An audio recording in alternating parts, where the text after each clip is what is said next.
Surat civil હોસ્પિટલમાં જાહેરમાં પ્રસૂતિ થતી હોવાના ઘણા કિસ્સાઓ સામે આવતા હોય છે, ત્યારે આ ઓર્થોપેડિક વિભાગની ઓપીડીમાં જ એક મહિલાને અચાનક પ્રસૂતિની પીડા ઉપડી હતી. બાળક થોડું બહાર આવી ગયું હોવાથી અન્ય વિભાગમાં લઈ જઈ શકાય તેમ ન હોવાથી શ્રમિક તથા અન્ય બહેનોના સાડી અને દુપટ્ટાની આડસ કરીને બાળકને જન્મ અપાવ્યો હતો. હાલ બાળક અને માતા બંનેની તબિયત સાધારણ હોવાનું સામે આવ્યું છે.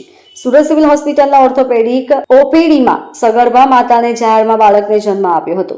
પ્રસૂતિની પીડા થતા લેબર રૂમમાં જતા જ રસ્તે પ્રસૂતિ થઈ ગઈ હતી. નવસારી બજારની રહેવાસીએ બેબીને જન્મ આપ્યો હતો. પાણી સાથે બાળક ઓપીડી બહાર પ્રસૂતિ થતા લોકો જોઈ રહ્યા હતા. નર્સિંગ અગ્રણી અને ઇમરજન્સી વોર્ડના ઇન્ચાર્જ ઇકબાલ કડીવાલા તાત્કાલિક દોડી આવ્યા હતા. ત્યારબાદ સફાઈ કામદાર અને નર્સિંગ સ્ટાફને બોલાવી પ્રસૂતાને કોડન કરવામાં આવી હતી. નર્સિંગ સ્ટાફના ઇકબાલભાઈ કડીવાલાએ કહ્યું કે હું મારા કામકાજ અર્થે ઓર્થોપેડિક વિભાગમાં ગયો હતો. ત્યાં દ્રશ્ય જોતા તાત્કાલિક પરિચારિકાઓએ ડોક્ટરો અંજલિની મદદથી લેબર રૂમમાં મોકલી હતી. હંસા વસાવા અને રંજન ચૌધરી જસોદા ગામીતે તાત્કાલિક બાળક માતાને લઈ લેબર વોર્ડમાં દોડ્યા. બંને સ્વસ્થ છે.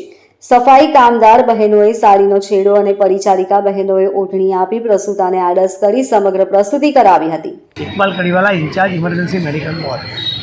આજરોજ સવારે ઓપીડી વિભાગમાં હું મારા કામ અર્થે ઓર્થોપેડિક વિભાગમાં જતો હતો ત્યારે રાઠોડ પરિવારની એક દીકરી એ સગર્ભા હતી અને એને પેઇન સ્ટાર્ટ થયેલું હતું, જેને કારણે એ લોબીની બહાર જ એનું બચ્ચું બહાર આવી ગયેલું હતું, પાણી પણ પડી ગયેલું હતું અને એવા સંજોગોમાં લોકોનું ટોળું હતું. ત્યાં એ વખતે સફાઈ કામદાર બહેનો અને નર્સિસને બોલાવીને તાત્કાલિક એને એની પોતાની પ્રાઇવેસી માટે ઓઢણીને બધું કોઈ સાડીનો દુપટ્ટા સાથે એની પ્રાઇવેસી કરી તાત્કાલિક એને સ્ટ્રેચર પર લેવડાવ્યો અને રાગિનીબેન વર્માના યુનિટના રેસિડેન્ટ અંજલીબેનને બોલાવીને એને વોર્ડમાં તાત્કાલિક લેબર રૂમમાં રવાના કર્યું.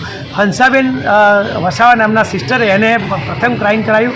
ડૉક્ટર અને નર્સિસ એને લઈ જઈ અને લેબર રૂમમાં એને વ્યવસ્થિત એની સારવાર ચાલુ કરી દેવાથી 2.6 કિલોનું બાળકીનું વજન, માતા અને બાળક બંને તંદુરસ્ત છે અને રસ્તામાં આ ડિલિવરી થઈ અને એ પણ બેહોશ થઈ ગયેલી હતી બેન. એવા સમયે તાત્કાલિક એને સારવાર મળતા માતા અને બાળ બંને બચી ગયા છે અને બાળક પણ એનું તંદુરસ્ત છે. ભગવાને અમને આ સેવા કરવાનો મોકો આપ્યો. Bureau report LK star news, Surat.